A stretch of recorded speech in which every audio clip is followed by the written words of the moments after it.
بسم الله الرحمن الرحيم. الحمد لله رب العالمين، والصلاة والسلام على أشرف الأنبياء والمرسلين محمد وعلى آله وأصحابه أجمعين. أما بعد، فأعوذ بالله من الشيطان الرجيم. بسم الله الرحمن الرحيم. وَإِذَا جَاءَتْهُمْ آيَةٌ قَالُوا لَن نُّؤْمِنَ حَتَّى نُؤْتَىٰ مِثْلَ مَا أُوتِيَ رُسُلُ اللَّهِ اللَّهُ أَعْلَمُ حَيْثُ يَجْعَلُ رِسَالَتَهُ سَيُصِيبُ الَّذِينَ أَجْرَمُوا صَغَارٌ عِندَ اللَّهِ وَعَذَابٌ شَدِيدٌ بِمَا كَانُوا يَمْكُرُونَ. صدق اللہ مولانا العلی العظیم. اس آیت میں اللہ تعالیٰ نے یہ ارشاد فرمایا ہے کہ جب حضرت جناب رسول اللہ صلی اللہ علیہ وسلم پر کوئی معجزہ، کوئی قرآن کریم کی آیت نازل ہوتی تو کفار مکہ یہ کہتے کہ ہم آپ پر یا قرآن پر اس وقت تک ایمان نہ لائیں گے جب تک ہو بہو ایسے ہی معجزہ ہمارے ہاتھ سے ظاہر نہ ہو جائے، یا اللہ تعالی ہم پر ایسی ہی وحی نازل نہ کر دیں. جیسے معجزات یا جیسی وحی آقا رسول اللہ صلی اللہ علیہ وسلم پر نازل ہوئی ہمارے اوپر بھی نازل ہو جائے. اگر ہمارے اوپر نازل ہوگی تو ہم ایمان لائیں گے، اگر نہیں نازل ہوگی تو نہیں ایمان لائیں گے. خلاصہ ان کا یہ تھا کہ وہ یہ چاہتے تھے کہ ہم میں سے ہر شخص کو پیغمبری ملنی چاہیے. اللہ تعالیٰ نے فرمایا کہ پیغمبرانہ شان یہ ایک امانت ہے. اللہ تعالیٰ جانتے ہیں کون یہ امانت کا حقدار ہے، کہ کون اس کا حق ادا کرے گا.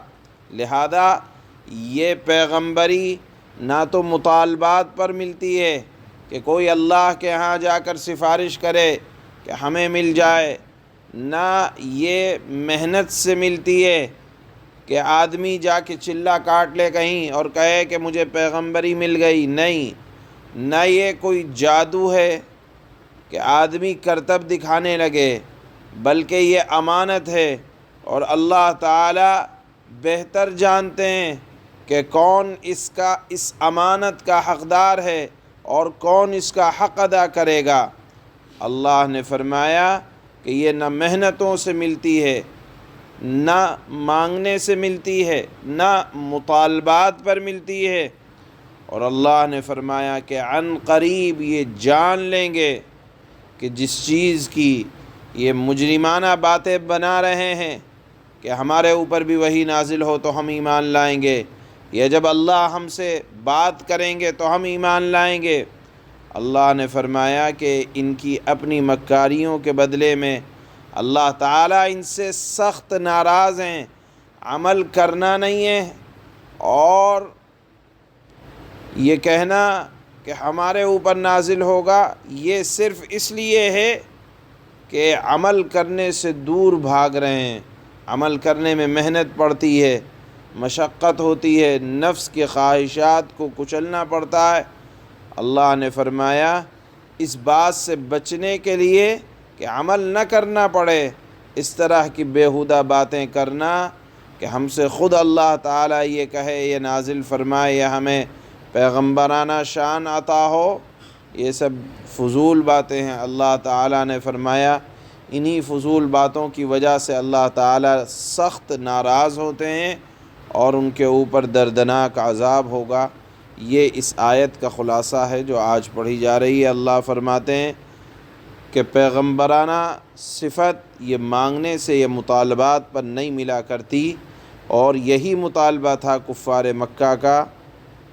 اللہ فرماتے ہیں وَإِذَا جَاءَتْهُمْ آيَةٌ قَالُوا لَن نُّؤْمِنَ حَتَّى نُؤْتَىٰ مِثْلَ مَا أُوتِيَ رُسُلُ اللَّهِ، اور جب ان اہل مکہ کے پاس قرآن کی کوئی آیت آتی تو یہ کہتے ہیں کہ ہم اس وقت تک ہرگز ایمان نہ لائیں گے جب تک کہ اس جیسی چیز، یعنی قرآن کی کوئی آیت خود ہمیں نہ دے دی جائے جس طرح انہیں جیسی اللہ کے پیغمبروں کو دی گئی تھی۔ اللہ اعلم حیث یجعل رسالتہ، حالانکہ اللہ ہی بہتر جانتا ہے کہ وہ اپنی پیغمبری کس کو سپرد کرے۔ سیصیب الذین اجرموا صغار عند اللہ وعذاب شدید بما كانوا یمکرون، جن لوگوں نے اس قسم کی مجرمانہ باتیں کی ہیں ان کو اپنی مکاریوں کے بدلے میں اللہ کے پاس جا کر ذلت اور سخت عذاب کا سامنا ہوگا۔ اللہ تعالی ہم سب کی حفاظت فرمائے۔